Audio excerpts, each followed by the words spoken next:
substance found by a Southwest Arkansas man be part of a government test? Well, that's the question at the heart of a phenomenon called chemtrails, now getting widespread attention. Well, they say the government is dumping chemicals on us to control or manipulate the weather. And they say the unusual-looking jet trails in the sky are actually chemical-laden chemtrails. People say the government is up there in airplanes spraying all kinds of chemicals to change or manipulate the weather, leaving what you see there, and they call that a chemtrail.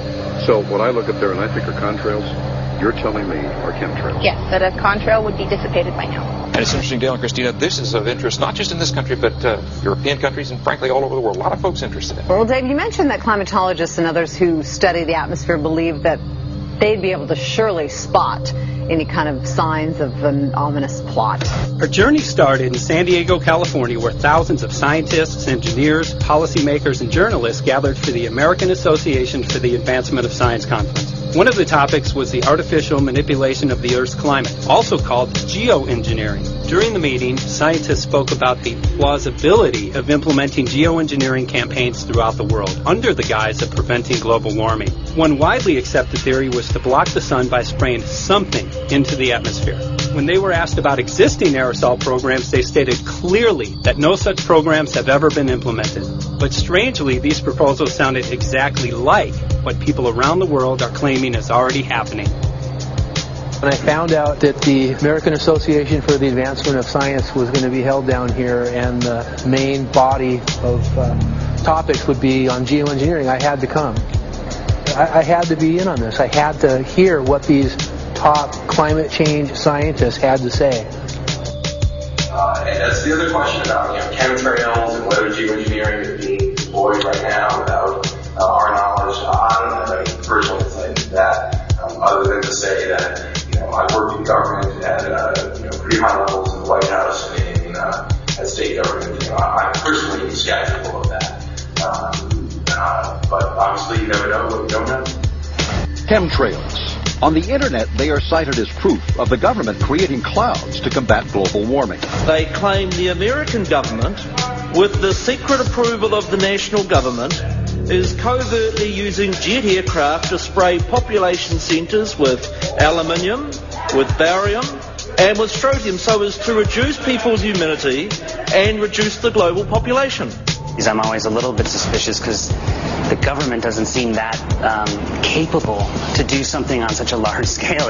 That is not rain, that is not snow, believe it or not. Military aircraft flying through the region dropping chaff. Small bits of aluminum, sometimes it's made of plastic or even talicized paper products, but it's used as an anti-radar issue, and obviously they're up there practicing. Now, they won't confirm that, but I was in the Marine Corps for many years, and I'll tell you right now, that's what it is. And what happens here, military jets, some come out of Key West Air Force Base, and they move off into the atmosphere, and they drop mylar strips. Some could be a little wider, some are small glass fibers that are coated in aluminum. And what the Air Force does is they take their military jets and they dump these out of the aircraft, they fall into the atmosphere, and some take as much to a day to fall down. This is inevitably military or something going on. The government, the Air Force, you see this kind of a pattern like this, you can rest assured there's something going on. They're actually little bitty magnetic and little bitty strips of, whether it's aluminum. It's a nuisance to you and I to determine what's real and what's not, but it looks like it is a life-saving operation there for the military. The apparent motive behind this conspiracy theory is one world government. Order, I cannot hear. Mr. Speaker, I want to assure the House that both my ministry and my colleague, the Minister of Health, who have received correspondence on this issue, that this conspiracy theory does not have an iota of truth, and that the trails observed from aircraft simply come from jet engines. Question number 9. Order. And I think what an appalling example it is of the new Foreign Affairs spokesperson for the Labour Party that she's spreading conspiracy theories about the United States government. The House has heard sufficient. It is called geoengineering, fighting global warming by putting a chemical dust in the atmosphere and reflecting harmful radiation back into space. We take geoengineering to mean deliberate, large-scale intervention in the Earth system. There are a variety of schemes that have been discussed for geoengineering. A classic example is injecting reflecting particles into Earth orbit. Nevertheless, there might be some good reasons to think about alumina. It turns out, first of all, there's been a lot of work on the environmental consequences of alumina in the stratosphere. The big deal really is that alumina has 4 times the volumetric rate of forcing for small particles as does sulfur. And that means you have 4 times less surface area for the same rate of forcing. And this is a much bigger deal. You have roughly 16 times less the coagulation rate. And that's the thing that really drives removal. So you could get away, we think, with much smaller mass fluxes. So that's why we see things like in the used aircraft patent from '89, they talk about aluminum. And that's why we're seeing in the surface water samples aluminum. And here's David Keith saying that aluminum has 4 times the reflective volume surface area. So they'd like us to think that we're talking about sulfur, but here they slipped up and let it out that aluminum is 4 times better to achieving their ends, and it sounds like it's going to be one they don't want us to know the effects of. The little picture is from a nanofabrication study, which shows you can make very high quality, and do this in just a jet in a very simple way, make high quality alumina particles just by spraying aluminum vapor out, which oxidizes. So it's certainly in principle possible to do that. There's a big literature that's already looked at that. And you could do that by either building new versions of these aircraft or even re-engineering existing aircraft. So there's some ideas of that. So you go to an engineering firm and you want this done. They don't say this is hard or unusual. They say, okay, yes, we could do it. Aerosol geoengineering looks like it is so cheap that the cost is basically not going to be an issue. That means that implementation decisions will be risk-to-risk decisions. The risk of doing it against the risk of not doing it. And it makes the problem of how we govern it fundamentally harder and different and novel. So I've told you that it's cheap to deliver materials to the stratosphere, and I'm convinced that's true. I don't think that will change. But I think the more we do research, the less easy this will look, the more complicated the environmental effects will look, and that's a good thing, because right now it looks too easy. So I think that if we do more research, we're likely to find out that it's harder and more complicated than we thought, and the side effects are harder to manage, and that's a healthy outcome that will make it easier to do the management. Of course, the opposite reaction is possible. It's an empirical question, how people will actually react to knowledge about this. Another reaction is to say, if these crazy scientists are so concerned about putting CO2 in the atmosphere, they want to think about these things, and that might actually mean we should be more serious about the risks of CO2 in the atmosphere. And by the way, it's not really a moral hazard. It's more like free riding on our grandkids. And by the way, it's not really a moral hazard. It's more like free riding on our grandkids. Numerous air quality studies, including from CARB, California Air Quality Resource Board, have named submicron-sized particulates as being particularly harmful for human respiration. Through all the discussions today, I have not heard any mention of this fallout, and has this been studied, and also the effects of a highly reactive metal like aluminum on toxifying soils and waters? The question is, what would be the effects of these materials on human health if they came down into the stratosphere, in particular small particles and aluminum? So the collaborators of mine working on the aerosol scheme are actually folks from Carnegie Mellon who focused on human health impacts. And while we haven't published it, that was the very first thing we did, was do the order of magnitude calculation in level pencil and paper, but with an expert on human health impacts about whether there could be an issue. And for aluminum or other particles, there are a lot of toxicological things that need to get looked at seriously. But if you're just thinking about the sheer number of particles and the human health impact of small particles, the answer is, well, we haven't published it. That was the first thing we looked at with some of the leading experts who do epidemiological research on human health impacts, and it's not even close to being an issue. So 10 megatons of aluminum dumped into the atmosphere would have no human health impact. So let me be more careful here. To separate out the toxicological, so the alumina we've only begun to research and published nothing. Alumina we've only begun to research and published nothing.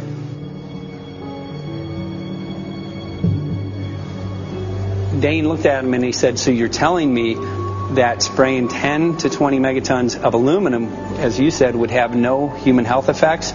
He took a deep breath and he swallowed and he said, let me be more careful here.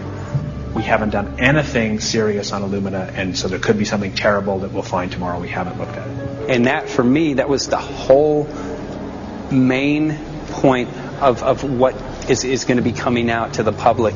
It's the damaging effects of aluminum that are being found around the world in massive amounts. Here's David Keith confronted on this very issue, and he looked, at that point like they just let the cat out of the bag. Mm-hmm. we haven't done anything serious on Illumina, and so there could be something terrible that we'll find tomorrow we haven't looked at. They're proceeding because they have an agenda that's separate from trying to thwart this crisis of global warming. You know, there's obviously several other objectives, whether it's depopulation, control, weapons aspects, communications aspects, all kinds of things, you know, wild cards that we know nothing about. We don't really know, and I'm not going to attempt to speculate on exactly what the agendas are, but we can see clearly the agendas are not benefiting mankind. You know, it's benefiting the agenda of the elite. And so I think the question is, how do you draw the line between some activity that is allowed and doesn't need global governance and activities that do require global governance? Dr. John Holdren has agreed to serve as Assistant to the President for Science and Technology and Director of the White House Office of Science and Technology Policy. I look forward to his wise counsel in the years ahead. My personal opinion is that we have to keep geoengineering on the table. We have to look at it very carefully because we might get desperate enough to want to use it.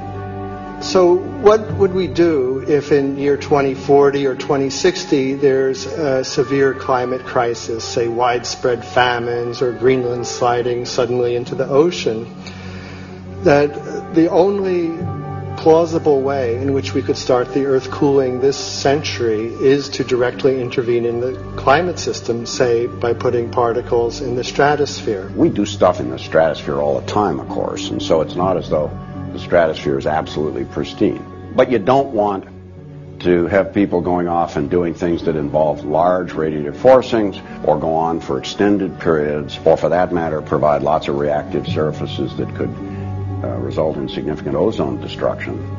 You know, maybe I'm putting a particle into the atmosphere because I'm trying to make money, or maybe I'm putting a particle into the atmosphere because I'm engaging in scientific research and trying to understand cloud physics, or maybe I'm putting this particle into the atmosphere because I'm trying to make it rain locally to seed a cloud and get more snow on our ski slopes. And this obviously raises all kinds of questions.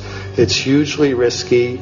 It will likely negatively impact some people, but we might find ourselves in a situation where those risks seem worth taking. One of the things that really shocked me was in one of the breakouts they had the benefits of these programs and then the risks. Now the benefits, the one thing that was stated was the just cooling the planet. You know, some of the risks were ozone depletion, droughts in Africa and Asia. I got to tell you, I came away from this experience after listening to these scientists for 4 days of symposiums, really concerned because it's clear now that they are justifying, rationalizing, and looking to legitimize some really, really horrible impacts, further impacts on our environment. And they're basically formulating the sales strategy and the implementation and oversight strategy and the funding strategy.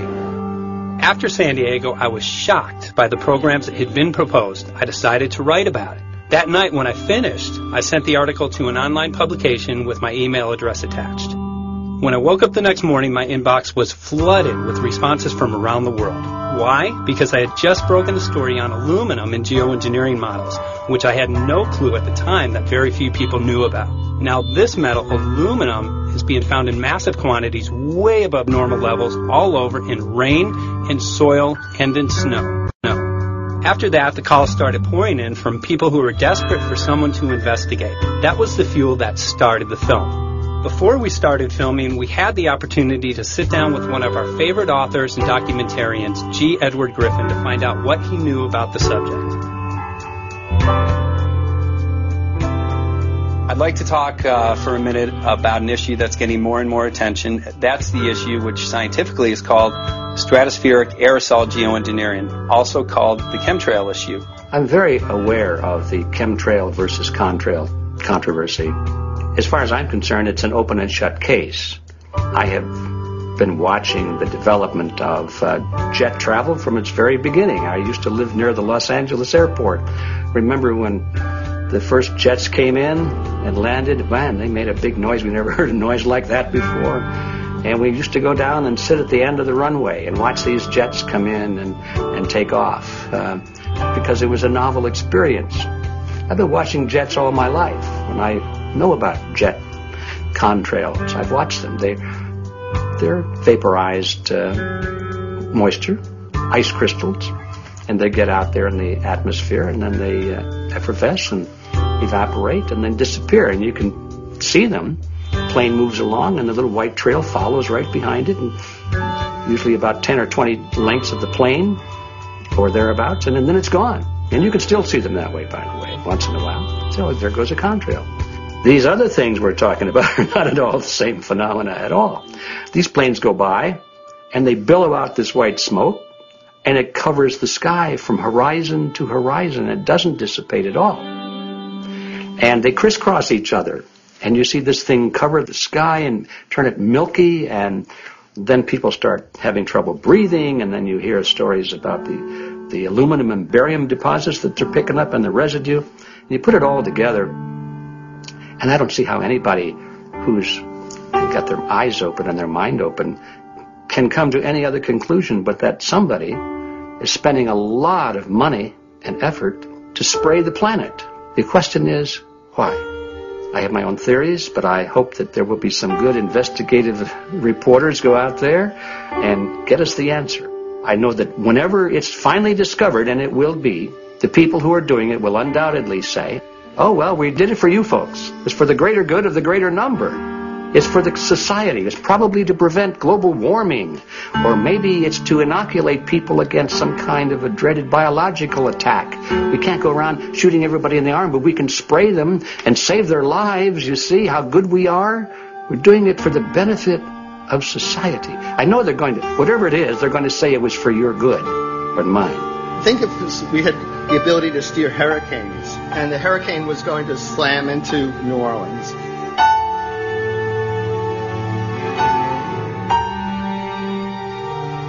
And let's say you could steer it so it would hit Mississippi instead, where for 100, that means I would be willing to more or less kill 18 Mississippians to save 1,800 New Orleanians. And if you do that knowingly, are you murdering those 100 people? And there's all kinds of equity issues there. Now, also, we might be wrong about our steering, and if we didn't do the research right, maybe our steering would intensify Katrina and even kill more people in New Orleans. And so this question of how do you develop the confidence to know that your intervention will reduce overall damage, and then how do you deal with the understanding that you might be damaging some people who wouldn't have been damaged before while saving people overall? The spraying appears to be mostly in NATO countries. I've seen it here in the United States. I've seen it in England. I've seen it in Scotland. I've seen it in Canada. And I've had reports from people who live in France. There's a grouping. There's a political grouping here of some sort. It's international in scope. It's not just an American phenomenon. It's international.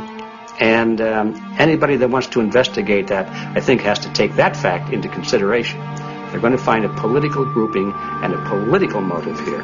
But in my humble opinion, it's not in your good or mine at all. I don't know what it is, but we'll soon find out.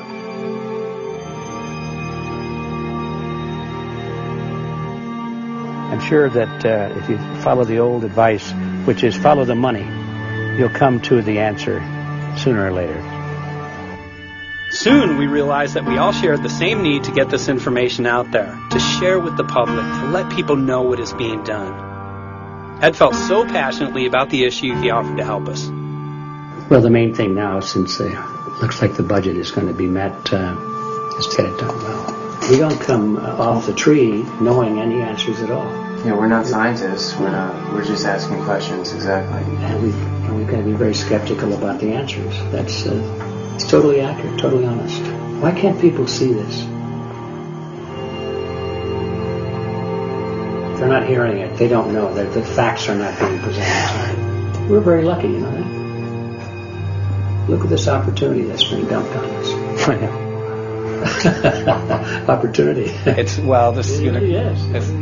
This is going to be a battle, I know that. Challenge and a battle, but I mean, why are we here if it's not for that? We're going to short break with DJ Foxy. Can't go to get him all tomorrow, so it's going to be you for the moment. I'll call him again. So. Sounds good.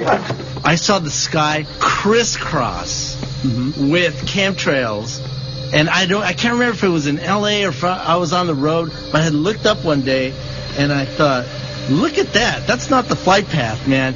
That was a regular grid over the city, and I couldn't believe my eyes. Milky white clouds. And, it all seems very obvious. And now the evidence of what we have on the ground with the aluminum, the barium, strontium, and with what we see in the patents and what the geoengineers say are going to happen, I mean, for the everyday Joe, this is a slam dunk. This is a very delicate moment for the powers that be, because they're taking a covered-up operation like the tropospheric aerosol program, or chemtrails, Project Icarus, whatever. It's had many names over the years.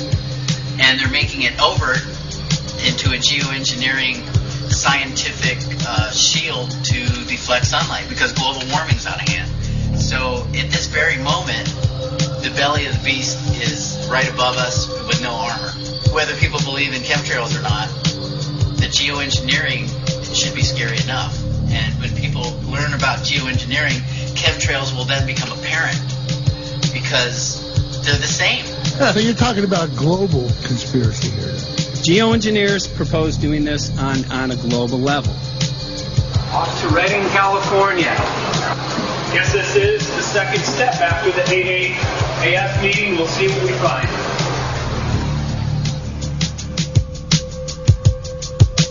Right here in Northern California at Dana Wigginton's house. He owns over 2,000 acres overlooking Lake Shasta. He told me about some of the challenges that they're having up here. Let's go and talk to Dane. We'll see, what's going on his property. We'll see what he's going through, and also what action he's taking based on the test results that he has.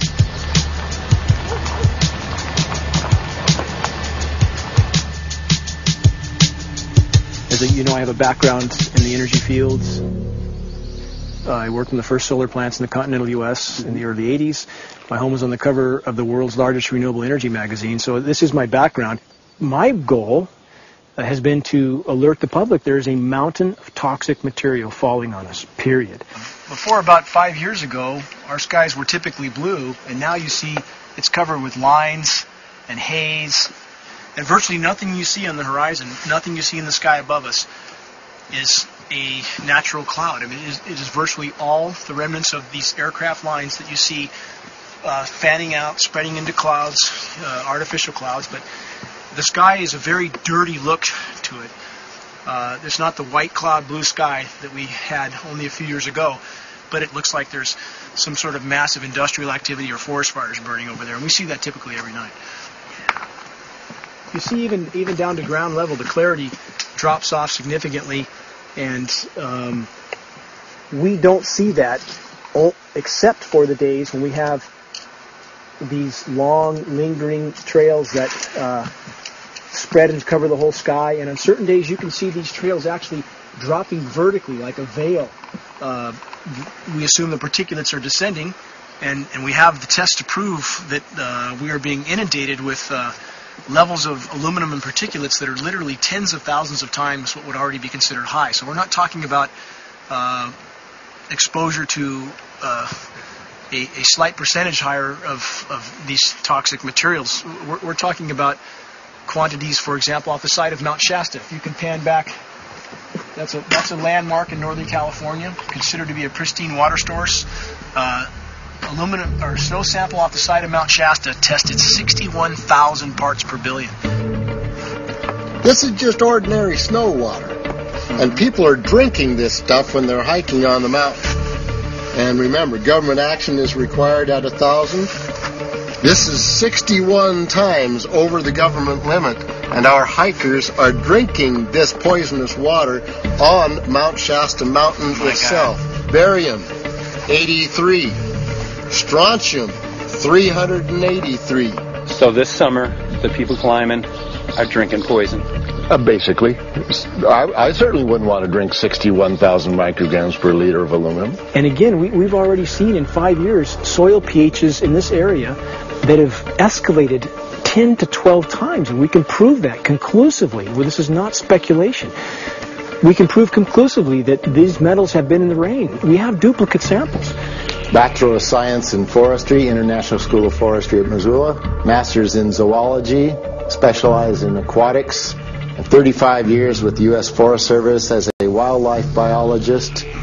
And before that, several years with the USDA Soil Conservation Service as a soil conservationist. Also have run the botany programs, range and grazing programs. And I continue that today. Right now I do a lot of master gardener consultation work. When I started this garden back in about 2005 or so, the pH here was 5.5, 5.6. This is the old soil survey of the county. You can look at the page right here.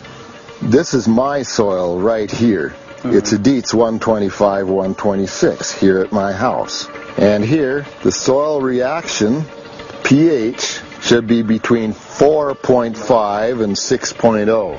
And over there in the pure mud, it's even a little darker. It's 6.8 right there. And what can this do to plant life and ecosystems? Well, you haul one of these things out and you start looking at the little things that are crawling around the soil. A lot of times they aren't there anymore. The little soil arthropods that you can barely see on a microscope, you can actually see movement with this. Little tiny macroscopic, look like little moving pieces of dust. Those start to go away. They're not gone entirely, but they start to go away. This is black oak acorns. You know, this is pieces of cedar wood. You know, come on, folks. This should be very acid, and I'm getting 10 times higher than expected. There's something really wrong here. But you can see all those reports, lots of them. Have over 20 reports here. Well, at least 20. I'd say it'd be closer to 30. All revealing dangerous amounts of aluminum and barium. You know, the science is there that something funny is happening. And the naysayers say, well, so what? Isn't neutral good? Well, no, neutral's not good. Neutral is not good. If your soil is supposed to be 5.6, it should stay 5.6 if you want the forest to be healthy. And if you want to grow a good garden, you have to keep your pH around 6.0, 6.5. I think that we just need to wake up and just look at what's happening, because we can't just ignore it, because it's going to get worse and worse if we just keep ignoring it and pushing it away like, oh, that's nothing. There was mason jars, and they were brand new, sterilized, and that's what we catch the rain in. And then there was a HEPA filter that we tested the air with. Okay, so you caught rain and then you basically filtered air. What did you find? Aluminum and barium. Here's another test that's revealing 375,000 parts per million aluminum, barium at 3,090, and strontium at 345. Yeah, that's from a lined pond. With EPDM fish safe pond liner. There is no chemicals, manufacturing materials at all in that pond liner that's available to the aquatic life. It's designed for that purpose. The well that feeds this pond has been tested and retested. ND, no detectable aluminum, 0. The only other place this pond can receive water is rainfall. We are located on a filtered, forested hilltop, miles and miles and miles away from any industry, highway, and so forth. After several heavy spray days, there was a film that we received formed on the surface of the water. And we tested that crust, and it was aluminum and barium. That after a year and a half's accumulation had 375,000 parts per billion of aluminum in it. It's literally toxic. We can say conclusively that what we see in the sky matches expressly what's outlined in numerous patents, and the materials on the ground match those patents. This material was not there 5 years ago. It is a recent phenomena in the quantities it's in. It has escalated in some cases 50,000% in 5 years in the case of aluminum. From our original baseline reading of 7 parts per billion, which was already high, it has escalated up to 50,000% in 5 years. And we've seen profound changes in that time.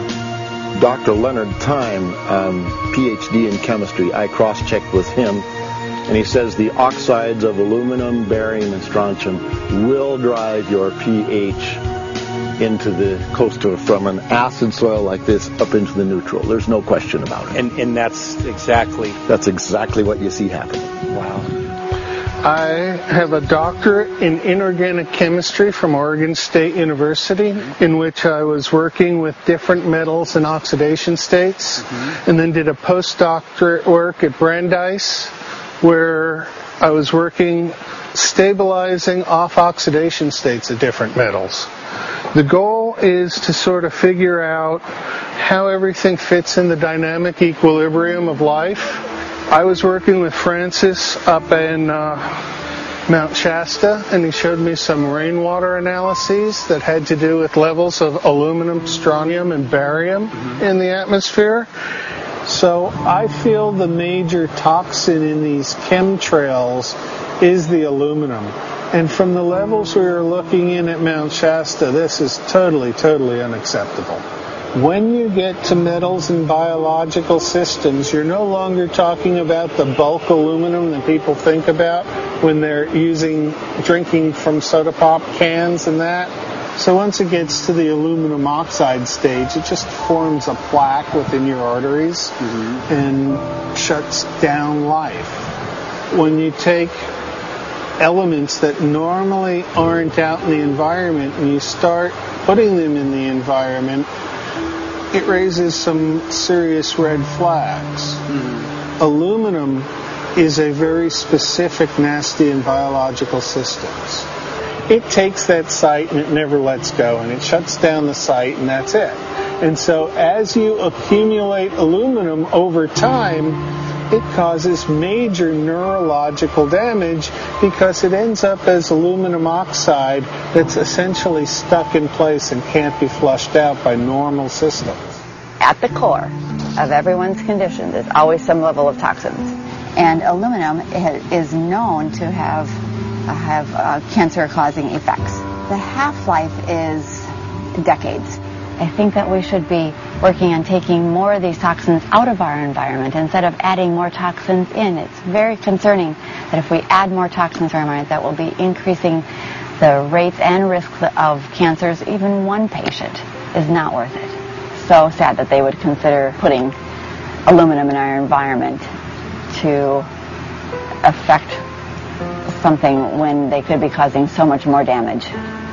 Wherever the material is coming from, it is there. The amount of metal falling on us cannot be disputed. Absolutely, this is not speculation.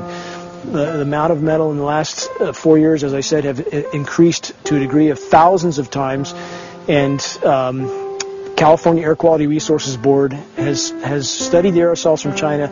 These metals are not amongst them. Mike, the reason I've chosen to focus so primarily on this issue is I feel all other issues are secondary. What could be a greater priority than not being able to walk out your door and take in a breath of air without sucking up heavy metals? If our land base is being poisoned, if our waters are being toxified, what will we have left to work with? Whatever we choose to focus our time and energy on, whatever our political beliefs, that this is a common ground for all of us. We must have air that we can breathe that's not full of toxic chemicals and metals.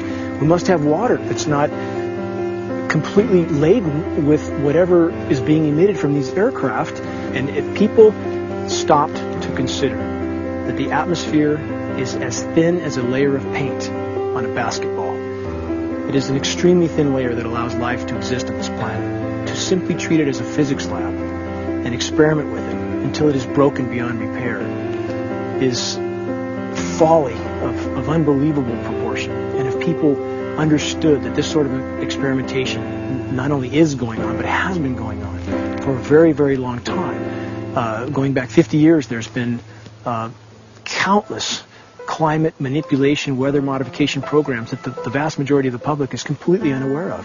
And if they think that this is not true, that certainly that somehow they would have known if it was occurring, I would ask them to look at things like Agent Orange and the things that governments do because they can, because there's no one to stop them, because they have these huge military machines that want to control everything. And in fact, the government's own document, perhaps you may have seen, it's available to any online, is called Owning the Weather, an expressed goal of our government, and not just our government. He told the Associated Press that the American government has created weather tampering techniques so that the New World Order will be able to starve millions of Americans and control the rest. There is weather control techniques. Number one, the entire patents on the equipment. Number two, Senator Claiborne Pell's complete statement and story of his own that not only does it exist, but that we even utilized it as far back as the Vietnam War. Well, Murph, we're going to do what we can. Let's see what we can do. You got the scientists behind you. The scientists are with you, so at least this scientist is with you. I may not have $1 million budget, but I've got enough to show that something's dreadfully wrong. You got it. All right. So Arizona will be this Monday, the 21st. Senator Johnson up in Show Low. So we're going to be in the car a long time.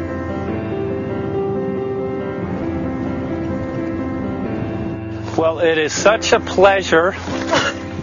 This is such my place back here, I'm telling you, Michael. But you know what? We love it. It's so private and it's so quiet and peaceful. And please come in. My name is Karen Johnson. I served in the Arizona State Legislature for 12 years. I was in the House for 8 of those years and in the Senate for 4 of those years. When you see a plane fly overhead, there's a trail that leaves the end of that plane, and it goes from one horizon all the way to the other as the plane flies across, and it begins to filter out and cover more and more of the sky in kind of ripples. It widens out and fills the whole sky. I mean, how could anybody think that that was the case? And then to live and to be underneath that and know that whatever is in that is falling down upon you and upon your animals and upon the earth. And I mean, it's frightening to me. And if people don't start really waking up and facing the fact that we've got people that are doing terrible things to us, and we had better wake up and fight back now. I mean, I'm the mom of 11 kids. I've got 35 grandkids. I mean, I've got a stake in this. I care about what is going to be left for my children. I care about it, and I'm extremely worried about what is going to be left to them.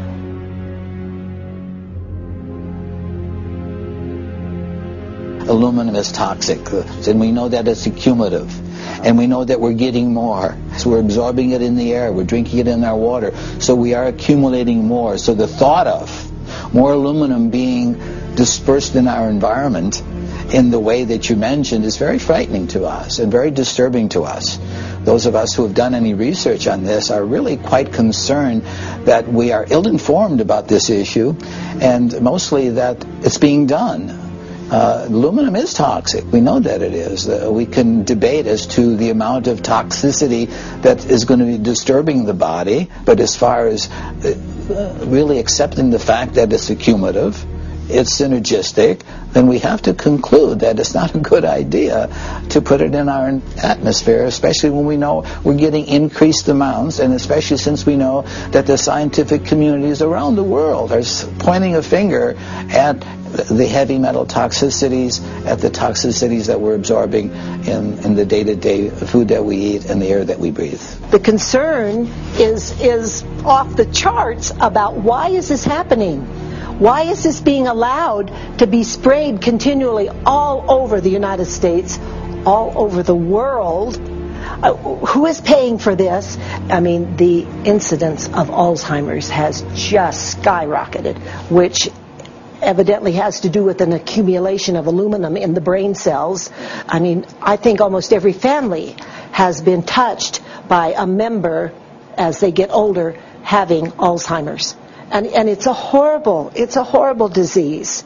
And to say that, well, this just came because people drank soda pop out of aluminum cans, you know, when my father passed away with Alzheimer's and he didn't ever drink soda pop, you know, that explanation doesn't ring true with me. And so I'm wondering, how much did this chemtrail spraying back in the Illinois area affect him? Aluminum and fine metal is an accelerant. Our friend who's a firefighter up in Pine, Arizona for 20 or 30 years says that the wildfires now that they're fighting are way beyond anything they've seen before in intensity. And when you look at the air samples and you see the fine particles of aluminum, which is very flammable, and magnesium settling on the trees, this is causing unprecedented savage wildfire. But if you look at this, you can see these are parts per million. They sent this to me, and I just found this to be extremely interesting because we should have like 2 parts per million of aluminum in our air. And this is saying that there's 39,000 parts of aluminum. That's astronomical. Barium is high. I mean, these are way off the charts of what people should be breathing or what's coming down on them. And, you know, if people wonder why their health is deteriorating, why they're having to go to emergency rooms, why they can't breathe, you know, why they're getting Alzheimer's, this has been planned. We have elites, I don't know what you want to call them, one worlders, Illuminati, whatever you want to call them. But with these people that don't care about the average person. They only care about themselves, their greed, their power, and if they eliminate, you know, 2/3, 3/4 of us from the planet, so much for the better for them, because then they don't have so many people to have to herd around and worry about. So this is a lot what this is about, and this is very, very alarming and scary. I mean, where is this stuff coming from, and why? Why is this kind of stuff being put out there? You know, I've heard different explanations about, oh, we need to cool the planet, all this and that. But if people are up there trying to cool the planet, why do they need all this kind of stuff in it? The explanations just never have really rang very true. And as I'm setting up the equipment, she looked at me, she said, all these trees here are dying. And I said, what? She says, all these trees in here are dying. So I thought, well, I'm going to test for aluminum, because that's one of the key things in the programs that we're talking about, and titanium. And I took some of this bark sample and tested it, and it came back positive with aluminum and titanium. Then I started traveling around California, noticing the same thing. In Lake Tahoe, there was a lot of the same type of bark, all through Sacramento area and Davis. Just about everywhere I went, I was noticing this silver white bark. What I think is happening is these chemicals are getting down and destroying the roots. And then as they come up, they're going out into the bark. Those 2 right there are the ones that are just, it just hurts so bad to see these 2, because look how old and big they are. We probably lost 40 trees right here on our 10 acres. Every week, every other weekend, we'd see another tree that was beginning to die. And I mean, it's just so sad. We'd just cry. And to think that that might have something to do with it, along with their other explanations, would really, really frost me. Every time you lose a tree, you know, it's not good. It's just sad. And there's another one over here in this little group of trees here. Don't you feel better when you stand up and fight than if you crawl down in a little hole and go to sleep? You know, I mean, my gosh, people, your families are out there, children are out there, your grandchildren. I mean, you've got to do something to help.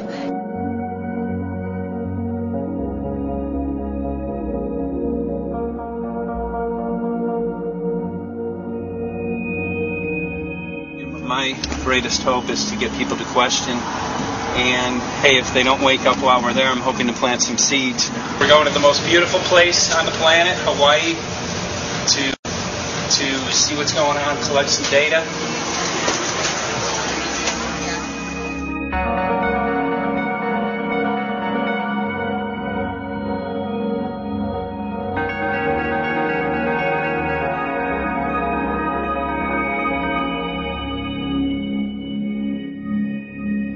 Thank you for having fun with us. Hope you enjoyed the trip. Have a great vacation and welcome home if you're lucky enough to live here. Thank you.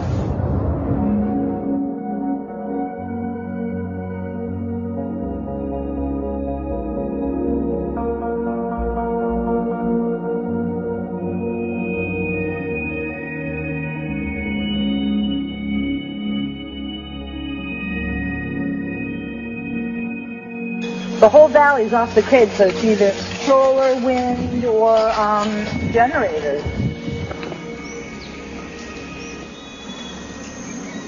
Look at this, man. Yeah, their mind can't even conceive of a dream of this. Right. Yeah, right. Even coming here, and one would never think, you know, in paradise that it's getting destroyed.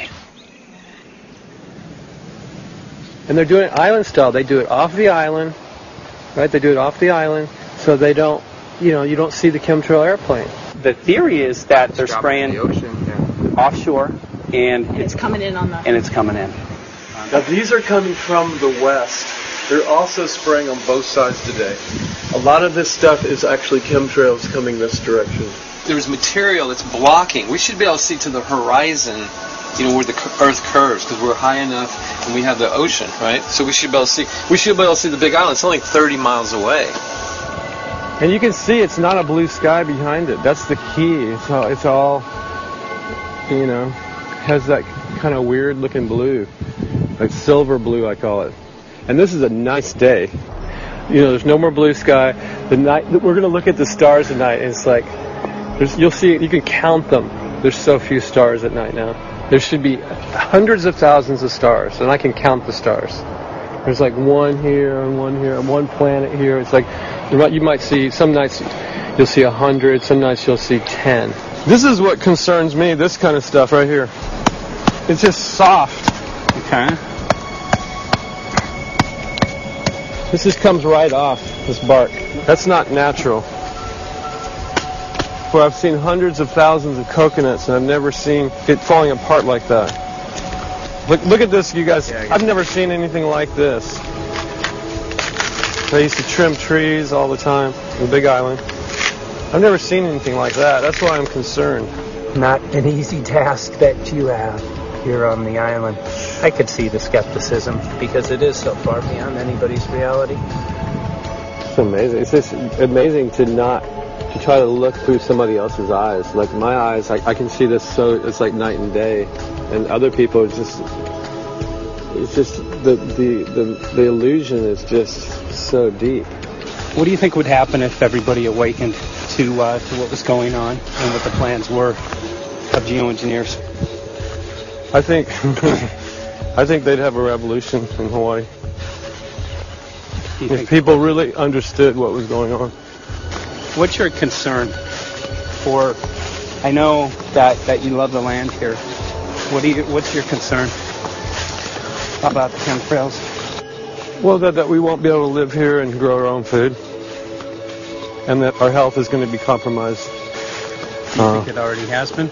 Yes. And the thing is that they're doing it every day here, every day. So it's hammering, micro doses every day. And then, of course, it's getting in the environment, and of course, it's weakening the plants.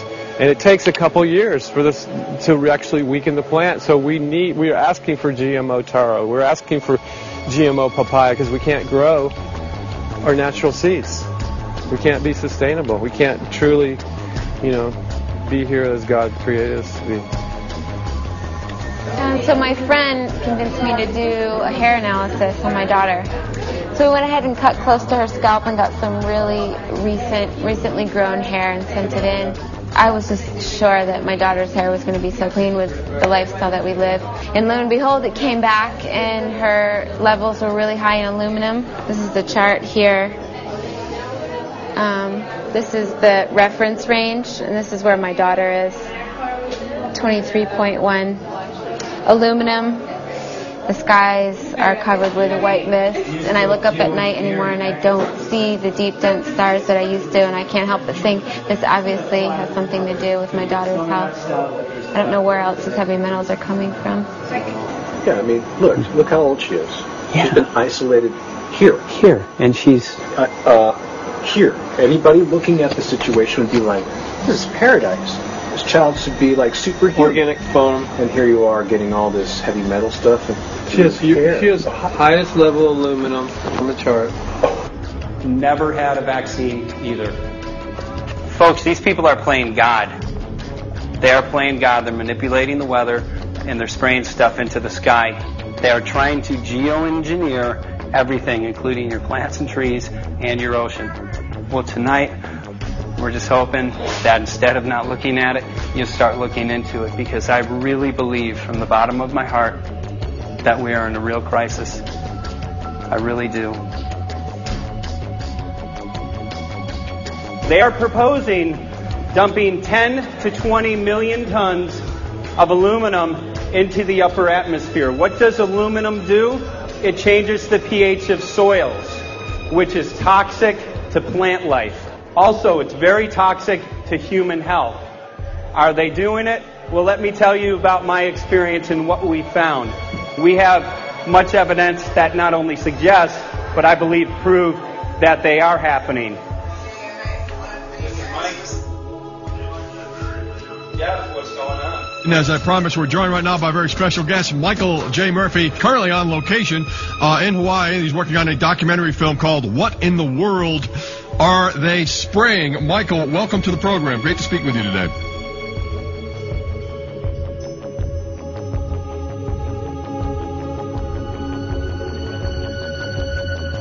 I had a friend who recently, he's always looking at things from a different perspective. He's a bit of a conspiracy theorist, you know. And he says that whenever the president comes to L.A., there's no spraying that week. Could you have a better place for an interview? I mean, look.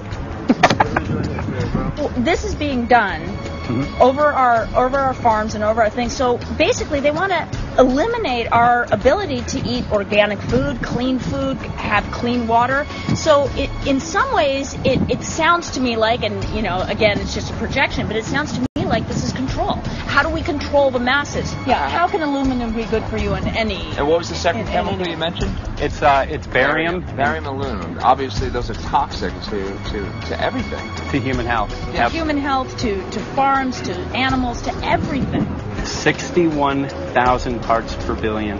And there should be a government alert at 1,000? At 1,000, people are drinking this. People that climb the mountain, they're drinking that snow. It's poison. Oh my God, that's so disgusting. So that's 60,000 times above regulation. Exactly. 60,000 times above regulation. And I've talked to friends, and they're like, well, that's just ice.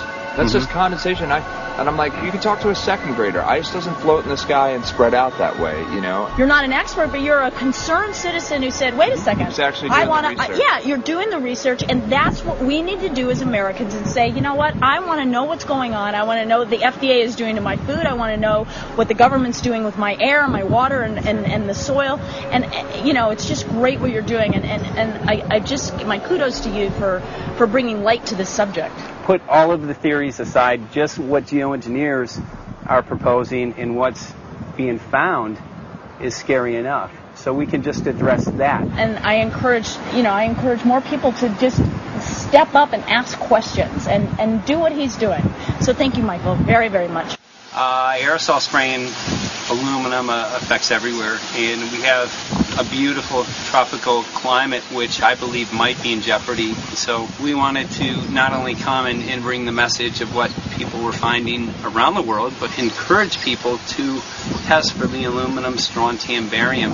Essentially, I think it was an effective trip. I saw a lot of people here in Hawaii, in Maui, awake and not only curious but willing to look into this deeper, and that's my only hope.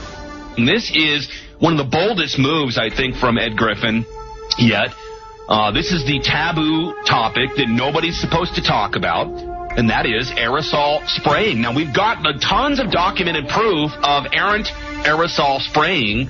It just blows my mind that the whole essence of humanity has always been to look up into the sky and ask why.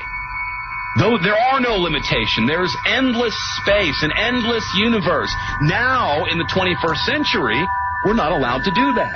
Anyone who looks up and sees the giant grids and the X's in the sky that weren't part of our existence until just a decade or two ago is somehow called a kook. And the people that are the best and biggest proponents for the revolution and for liberty, they don't want you to talk about it because you could discredit them. It seems to be an industry that's being built up to milk the taxpayers by undergoing some kind of a giant global spraying program to make all kinds of money on the project, and they don't seem to care really what effect it has. They're not trying to experiment to see if humans can survive it or anything like that. They just want to get this stuff up. And then we discover, as we're going further down the line, that there are companies generating genetically modified organisms, seeds, modified seed crops they're being engineered to resist the aluminum in the soil. And a lot of crops won't grow in that. And so now, after they've messed up the soil, all the farmers were going to have to go back and buy seeds that have been genetically engineered to resist the aluminum that have been put into the soil. And all of a sudden, mankind is completely dependent upon these companies like Monsanto and other giant agricultural firms. You can't even grow natural seeds anymore. And we're looking at that. It's a shocking thing. I hope we don't find that that's true, but all the arrows right now are pointing in that direction. We get into cost-benefit analysis here because there's also HAARP could be involved in this. Geoengineering, as you guys mentioned, which is documented heavily in Dennis Kucinich's bill, that is the Space Preservation Act, which, by the way, I don't think got through Congress. And then Kay Bailout, as we call her here, Kay Bailey Hutchinson, also put together some legislation in order to qualify geoengineering, which, again, is supposed to save us all from global warming. But it is cost-benefit analysis because they can benefit on so many different levels. Ed, that's how they do everything, isn't it? That's right. And, there's an old adage, if you just follow the dollar, follow the buck, you get to the source of the problem. And it looks to me like there's a tremendously profitable industry being built up right now around this concept of geoengineering or weather modification or reducing global warming and all of these other things that can be sold fairly easily to an unsuspecting public. They all say, oh, well, that's good. We don't want global warming, And so they put up with this, and they don't question, they don't criticize. But behind the scenes, you see a whole industry being built up, which is, as I say, tremendously profitable, and the money for all of that is coming from the taxpayers. And it's a scam is basically what it is. We're just focusing on the one area that is real easy to prove. There's no speculation in the area that we're going into. They definitely are doing this geoengineering. They definitely are talking about it. They're working up formulas for it. They're putting together strategies for it. They've got funding for it. Everything is in place. We don't even have to go into those other areas to make the case. Okay, let them believe that, but at least they must understand that there's no question that they're talking about it and planning to do it. And so shouldn't they be equally alarmed about what they're going to do if it can be shown that barium and aluminum and some of these other toxic metals are very destructive to the planet and destructive to human health? Isn't that enough? How many issues do we need to crank into this? And so, if you're going to kill the planet and kill the population, do we need any other reason to be alarmed? What in the world are they spraying? Thank God people are asking this question. That's all we want. We just want to be able to ask these questions. Our good friend G. Edward Griffin, all these years, Mike Murphy and Paul Wittenberg are doing this great effort with your help. This is a community effort to get people real information. What in the world are they spraying? Any final quick comments before we're out of time? And my only final thought is that we asked the question, what in the world are they spraying? And we now know what it is. And folks, you're not going to like it.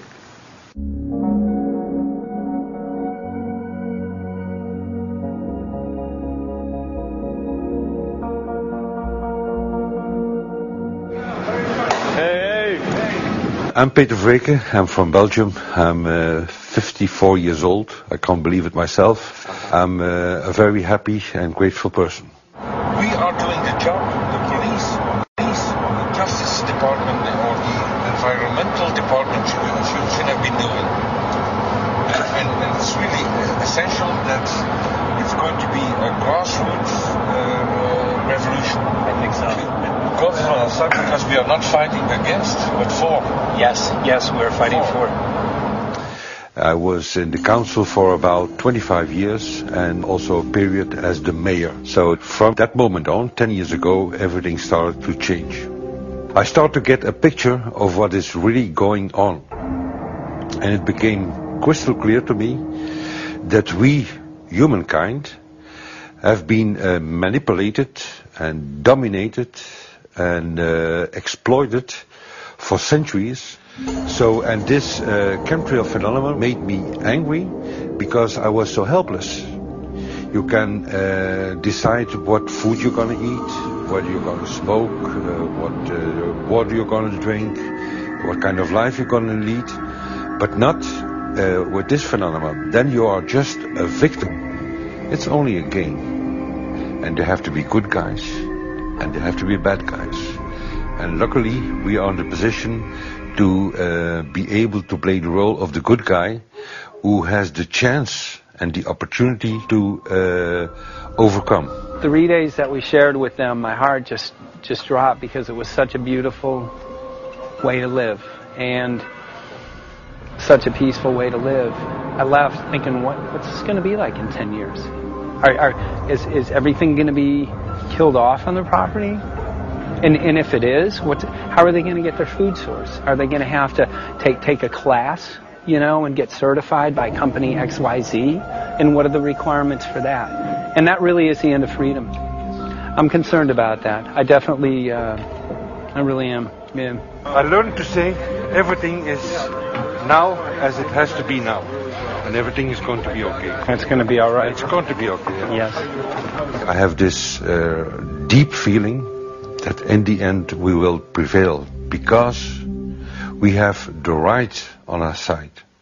The cosmos is helping us.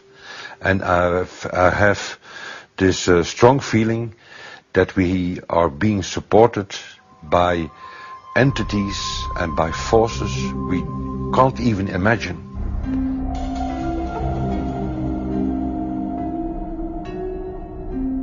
Here for the first time we have this scientific proof that we are being spread.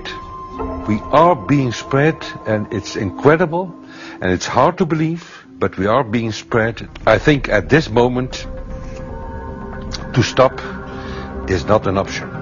Once you know it and once you have a tool like this and an opportunity like this, that the issue of chemtrails or persistent jet contrails or whatever name you use for it, that this phenomenon is recognized as being real, publicly debated on. In the context of geoengineering, I think it's high noon to bring this to the public. This is what the sky is supposed to look like. These are old paintings. We forgot this, I'm afraid. In the years that I have been a medical research journalist, I have looked at many, many things, and I found the same three issues in whatever I'm looking at. And that is that we are being dumbed down, we are being made sicker, and we are being made infertile. Citizens gathered from around the world in Belgium for the first International Chemtrail Symposium. The event attracted leading professionals, politicians, and activists who discussed the health, environmental, and social implications of these programs. Today it's only going to be about facts, documents, figures, patents, licenses, everything that brings us to the truth. We have no other weapon against this past conflicts than exposing and bringing their dark works in the light of the truth. We have the hope that by our efforts, more and more people will become aware of the fact that we are deceived by our leaders. So today, we, as a family, join forces with the people who publicly made known to the world that chemtrails are not a conspiracy theory, but a conspiracy fact. From the Technische Universiteit Delft in the Netherlands. Ladies and gentlemen, please welcome Koen Vermeer.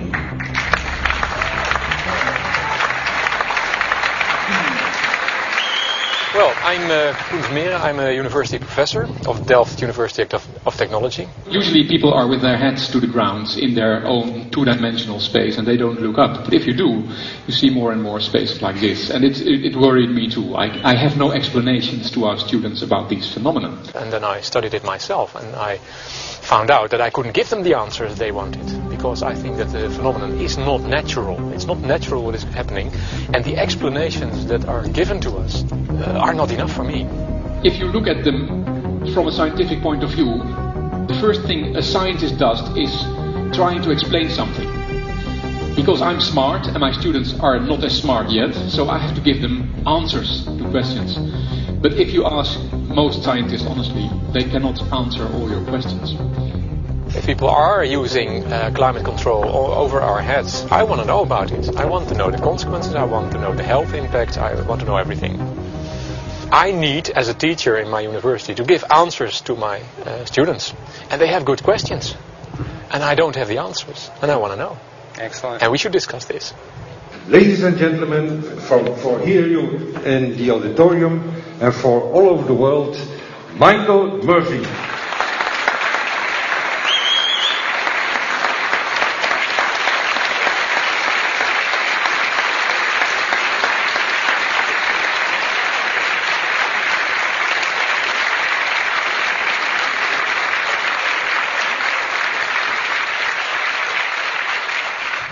Well, thank you very much. It's definitely an honor to be here in Belgium. The people who are in power control everything. They control the markets, they control us. Now they're even controlling the weather. And they can use that for warfare applications. The one thing that they cannot control is what God had originally made, and that's natural organic seeds. This is called the Hegelian dialect. It's called problem, reaction, solution. The problem here is massive amounts of aluminum, things starting to die. The solution is Company X that says, hey man, you're not getting yields on your crop. Everything's dying. But I got the solution. I got a seed that will grow in this environment. The only problem is now you have to start buying from me. We're a little concerned that maybe part of this agenda could be to kill off anything that's natural and organic and re-engineer it with aluminum-resistant GMO seeds. Many may know we just got back from a week of filming in Hawaii, and it was an incredible trip. A big concern for the people there is they're beginning to see softening of the coconut trees. But their concern is that these programs may again be part of a broader agenda to destroy anything that's natural and organic, so that the corporate redesigned GMO foods might be the only source of food for people. I didn't anticipate so many people, young and old, who are interested in this phenomenon and are concerned about it. And I especially liked the address that the young girl gave today. Only 17 and already making an address to the audience. That is, well, incredible. My name is Sofia Xenidis. I am 17 years old. It is quite scary to know that the air we breathe is not what it's supposed to be. That the food we eat and the water we drink contain traces of those substances which are sprayed out over all of us as though we were being poisoned like insects. The feeling that this is causing me are feelings of deep anger and rage. I don't want to be poisoned. I don't want to be infected with cancer. And I'm just so angry that this global poisoning can be going on such a massive scale, and not enough is being done to stop this crime. A clear answer to one question. Are we being sprayed? Have we been sprayed? And is it their intention to spray again and again? What are we going to do about it? How are we going to deal with it? How are we going to stop it? I know the answer. There is only one person who can stop it. Did you know him? You are. You are the person, the one you have been waiting for. We are magnificent, beautiful, godlike, divine human beings. Ladies and gentlemen, sisters and brothers, in this auditorium and in the whole world, thank you so very much for being present with us. And for now, please enjoy this anthem.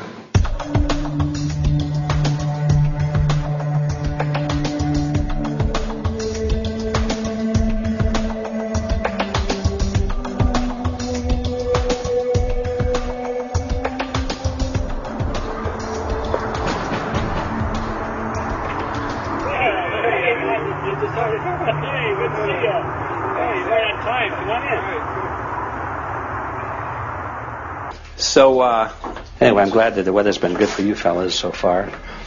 Just think if we were doing this in the wintertime, you might, if you're going to Washington, D.C., you might run into snow. Thank God we're not. That's right.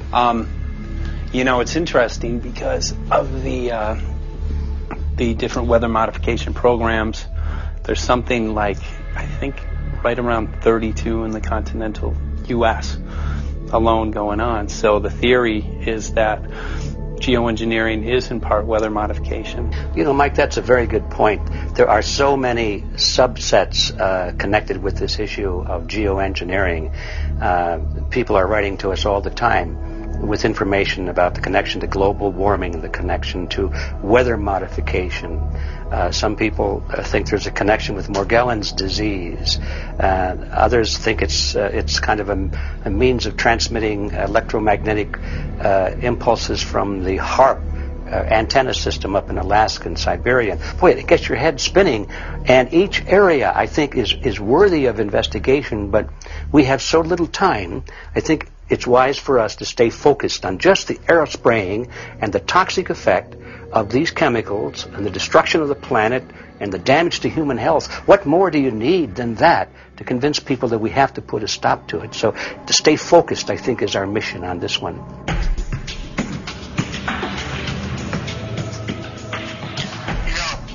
Jeremy, we had an idea. We know that you know the political system real well. Our idea was this. We have a ton of data and information that we've collected throughout our travels, and you know, we really think a good way to end the film would be addressing this to elected officials, some of the senators. So we were wondering this, if you might be able to come and kind of help us out and perhaps show us the way in how to get this done politically. But it sounds like a really good idea, and all I'm also going to get to in terms of researching who it is that we should really focus on talking to about this. At the very least, if we could make it impossible for them to claim that they don't know at this point, we can strip away their plausible deniability that they haven't heard of the data that points to geoengineering stratospheric aerosol operation already going on. At the very least, it should be very interesting to go to District of Criminality and put some people on alert. Yeah, you have a lot of enemies in Washington. That's where all the power comes together and the money, you know. So there are people there, I'm sure, that just don't want us to do this job. But I'm glad you're going, and you'll find out.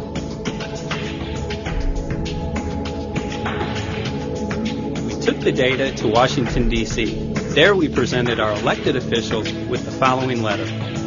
According to the 5th article of the Bill of Rights, amending the Constitution for the United States of America, no person shall be deprived of life, liberty, or property without due process of law.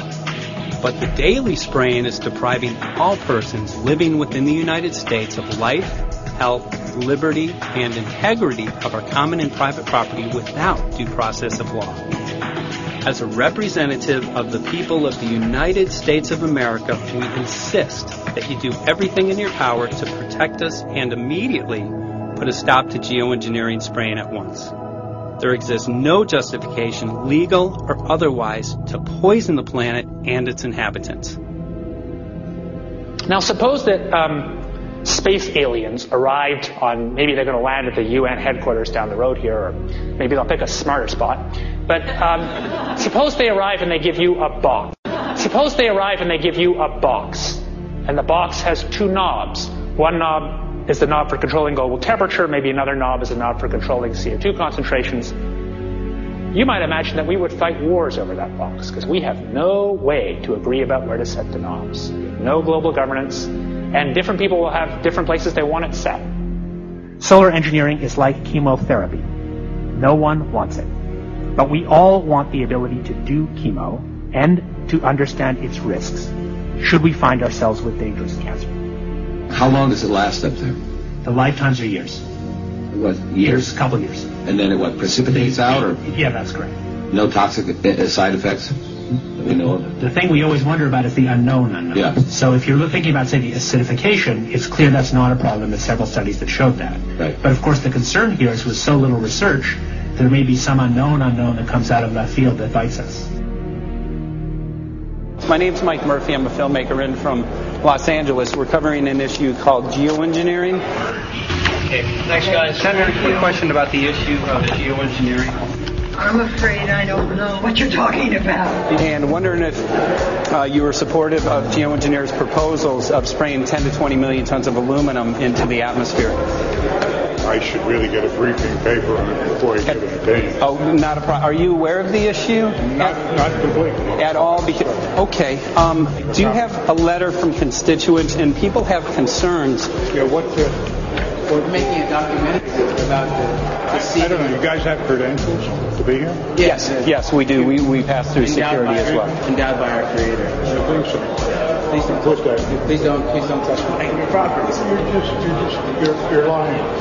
No, what did we lie? What did we lie about, sir? No, we're not. What are we lying about? Lying about what? It's a little unusual, huh? I haven't heard that. You're not aware of it? And it appears that these programs have already been deployed. You know, I had to look at that proposal, and so, why don't you let me review it? I could do that. Are you aware of? Actually, I'm going to go. Yeah. Let me go ahead and get that. I will take a look at this, and I will act accordingly. General, this program, this openly covert program of the aerosol spraying, stratospheric aerosol spraying, geoengineering, using tons of aluminum, spraying it up in the sky. I have no idea what you're talking about. Okay. Commonly called chemtrail survey. When you were the head of NEMA, did you see the aerosol trails? Mike Murphy, filmmaker in Los Angeles. Hi, sir. And we're covering an issue called geoengineering, and wanted to know if you're supportive of geoengineers' proposals.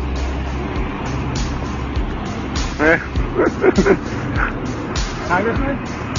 Hey, Congressman. I'm wondering if you're supportive of geoengineers' proposals, which is dumping 10 to 20 million tons of aluminum into the atmosphere. Not familiar with that. Pardon? Not familiar with the Okay. Can you make an appointment to my office? I'm not supportive. I haven't looked at it close, so I don't. Have you heard of the issue? Because it's becoming mainstream in public, and there are actually congressional committees which are being formed to talk about these programs. Mm-hmm. Yeah. Well, I think when we drop anything into the atmosphere, we should know prior to the effect of that, right? Yes. And if we don't have the knowledge as to what the effect will be, we shouldn't do it. I think there are 4 different options for thinking about deployment of geoengineering. The first one would be we just ban it. I would argue that one does not want to get too firm a restriction in place on small-scale studies early on because it'll tie the science hands. I think what the science community ought to be trying to do is say, you do small-scale stuff inside this space, and it's a scientific question what that space ought to be. There shouldn't be a lot of oversight and restriction. Congressman? Excuse me. Hi, I'm Mike Murphy from Los Angeles, covering an issue called geoengineering. These guys are running from the geoengineering issue. I wonder why. I'd have to talk to my staff. I don't know what your details on that are. Have anyone made you aware of the issue, or? Sir? Congressman, your committee talked about geoengineering last November. Are you in support of those proposals? I'd love to give you a paper. Which? Geoengineering? Or you know nothing about the geoengineering issue? Never heard of it. They call it geoengineering, but yeah, I never heard of it. It's nothing I've ever heard anything about. When we looked up in the air today outside, you could see we saw this stuff going on. Quickly, have you heard of geoengineering? No. The proposal is to shoot 10 million tons of metals into the air. This committee, Science and Technology, covered it for the first time. No, I've never heard of it. So we were very concerned. We spoke with Congresswoman Watson's office, and her press secretary, Ms. White, was familiar with Representative Kucinich's Space Preservation Act, which mentioned chemtrails and the weaponization of the atmosphere and space, and then it was pressured to be taken off the bill. Did you see the aerosol spraying going on today over the Capitol? Congressman? Geoengineering carries with it a tremendous range of uncertainties, ethical and political concerns, and the potential for catastrophic environmental side effects. He's not one to do interviews very often, not unless we usually really pressure him into it. Okay. So don't, all that is don't hold your breath.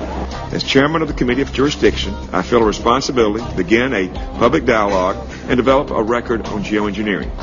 We want to know if you're supportive of their measures by spraying 10 to 20 million tons of aluminum into the atmosphere? No, I think we need to have more research. Okay. And about the issue of current deployment, there's literally a mountain of evidence that many people believe proves the deployment of these programs. Any knowledge of that? No, there's certainly not a mountain of evidence. But I do support research into geoengineering, and I also support looking into the international governance of that. Okay. I hope anybody that has studied it knows, at least I think, that it's a radical proposal, and I hope we don't have to use it, but there may come that point in time where we do. Now, if we could provide you with the evidence that suggests that these programs are and have been ongoing, would you be willing to address this publicly? We've had about 3 or 4 hearings on it. We have addressed them publicly. Well, not about the proposals, but about the current deployment of these programs.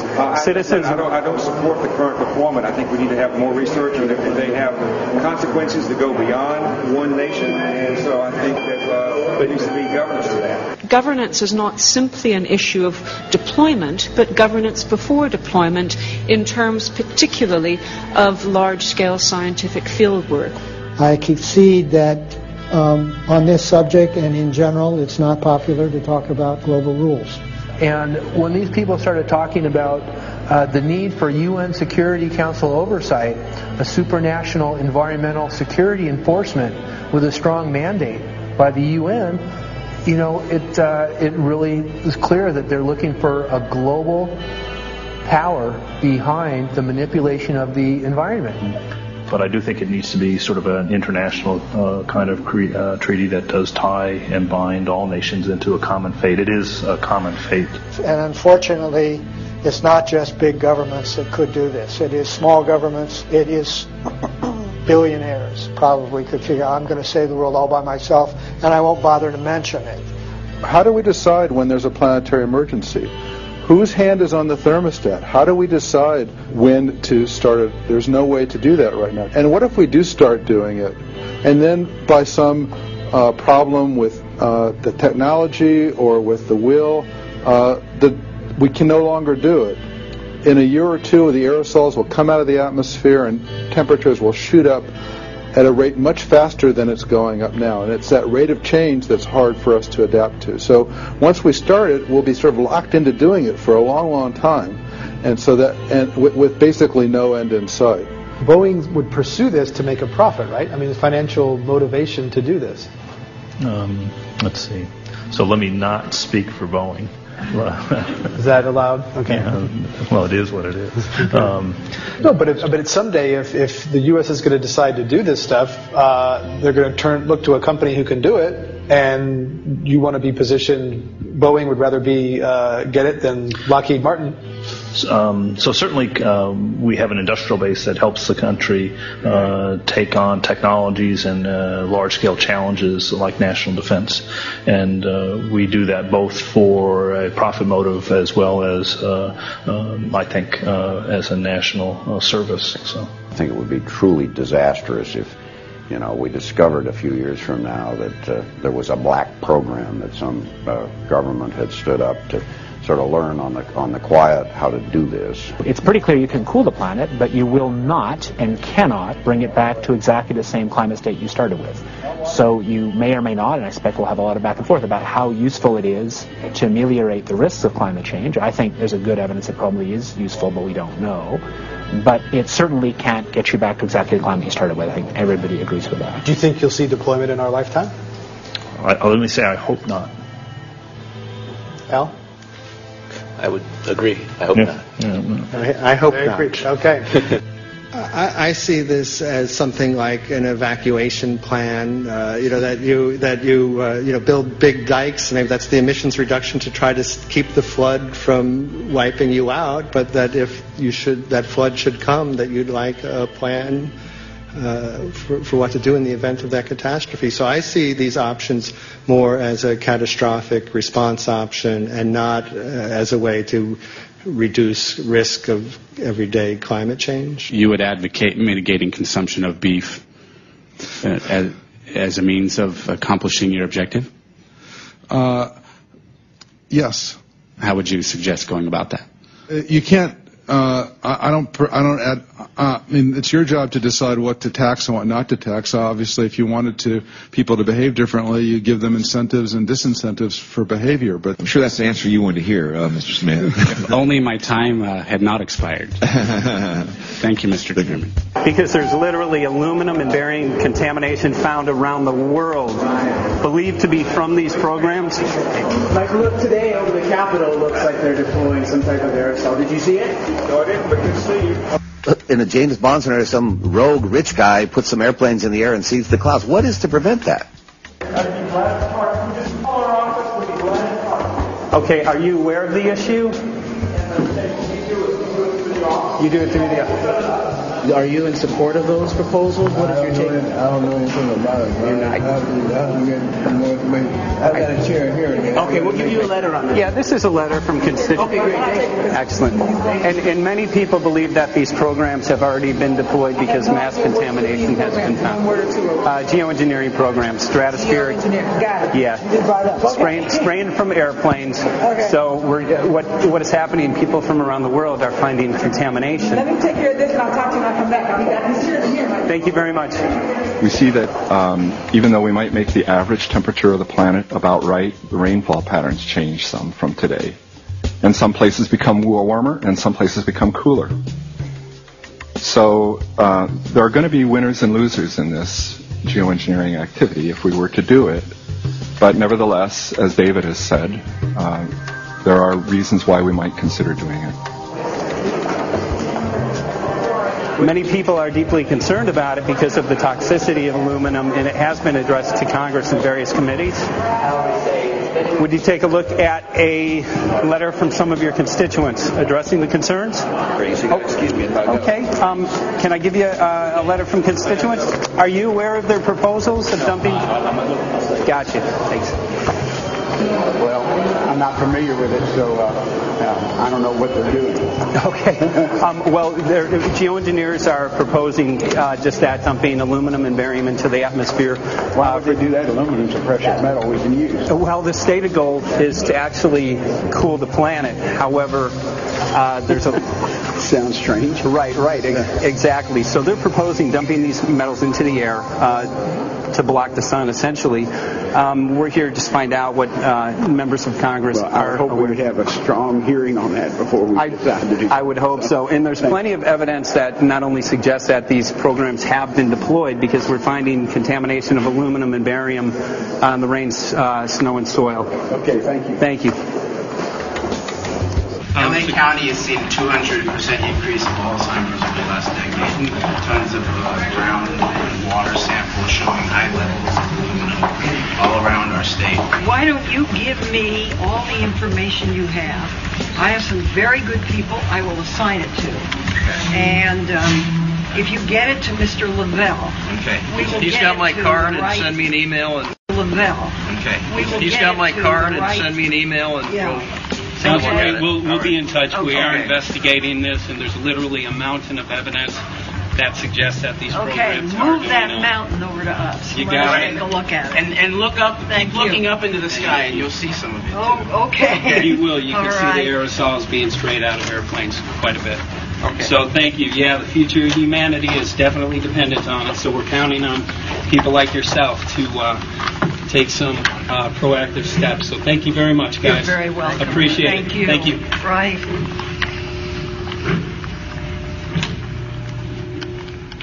A lot of Congress was running down the hallways to avoid answering any questions, looking for doors in the hallways. So apparently the war is against all of us, and we're all in a hostage crisis. People who took an oath to uphold and defend the Constitution are not only know this is happening, are participating in this. And all of us have a duty to stand up and speak out about it.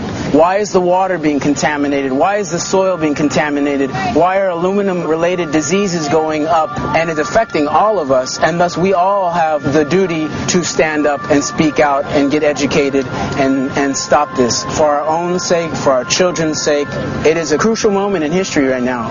As human beings, we need to decide whether to live on our knees while being sprayed and poisoned every day, while being under a continual threat, or whether we are going to stand up and live as free human beings and seek truth, justice, peace, and freedom for all of God's children. So as you can see, we're ending our film here in Washington, D.C. We've made many public officials aware of this. Most of them either denied any knowledge of this, or they simply were unwilling to address the situation with us. So as you can see right behind the White House, we do have aerosols behind us. The spraying has continued. What is the solution? Is the solution here in Washington, D.C.? Clearly, this is one of the solutions, but the solution is not only here, the solution is within you. This issue affects all of us so deeply. So you need to look inside. Please get active, get involved, start spreading the word with growing awareness. About 90% of the population, we believe, is unaware of this issue, which means 90% of the people who normally might do something if they knew are not doing anything because they are unaware. So please look into your heart, use whatever skill you have to get the word out. The future of humanity is dependent upon it.